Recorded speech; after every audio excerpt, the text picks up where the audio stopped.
I've been busy again. I decided it was time to put that cold frame together and get it positioned outside so we can start and bring us plants on. But I was worried about the fact that it's very windy all the time and I don't want it blowing over us, it'll break. But I've come up with a solution to that problem. I'll show you what I've done. So there we go, it's all been put together now. It's not a bad size at all. I've altered a little part of it though at this bottom because these doors were wobbling about and I didn't want them flying open, so I just added that piece of wood because it's only got that little one at the top. But we've already got all this plants in. I've pretty much filled it straight away. Got all those peppers in there, tomatoes, and there's chilies.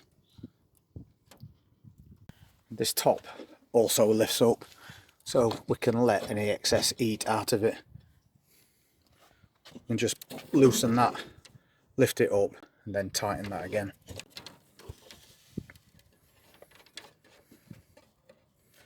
Obviously only when it's not windy like it is today.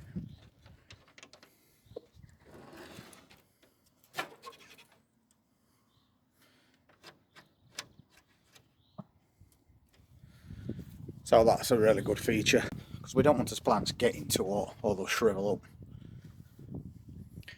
But for today we're just going to leave that lid closed.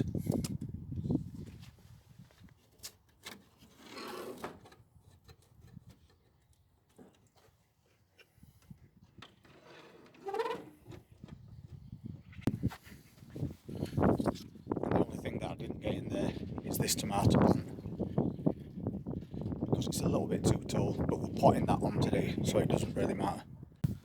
So I definitely think that we're worth the investment. And what I'm going to do with these benches is I might cover them with that artificial grass just so they look a little bit more attractive, and then I'm going to seal all this with varnish so it protects it for a little bit longer. So for this job, a really good sized container and plenty for fish, blood and bone. I've already mixed a little bit in, but when I plant this I need to straighten it. You can see that it's grown to one side, so we're going to make a nice deep hole, bury part of that plant because it'll grow new roots, make a stronger plant, and it'll also be straight. So after doing that we just fill that in and then we're going to firm it down. These bottom leaves will take off, doesn't need them now. We've got a stockier plant already. I'll be glad when this wind dies down. So for now we'll just leave it at that. It looks a lot better than it did. We'll make sure we keep his label in there as well.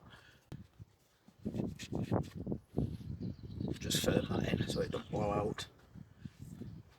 And that's the first tomato plant at season. So just to allow it time to recover, I'll put that in shade.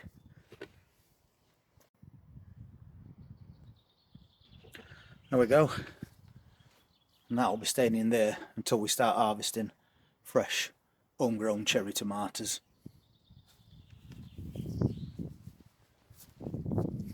So we're starting to get a few things on go now, and there's a lot more to do as well.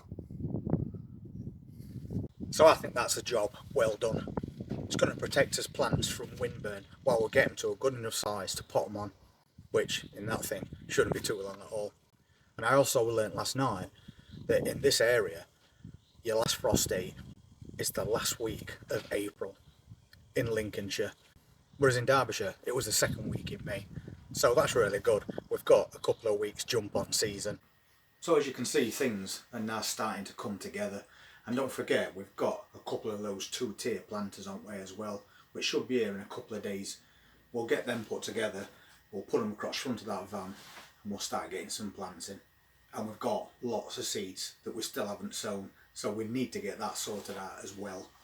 But for sake of an hour, that's now all together looking after his plants and at the same time bringing them on. Since we haven't got a greenhouse to do that anymore, we'll just make it work the best way that we can. And thank you once again to his latest donators. I'll put your names on at the end of the screen. Thank you so much for your generosity, and we really do appreciate it. So if you want to see what's going to happen over the next couple of days, please hit that subscribe button, press that notifications bell, and I'll see you next time. Take care.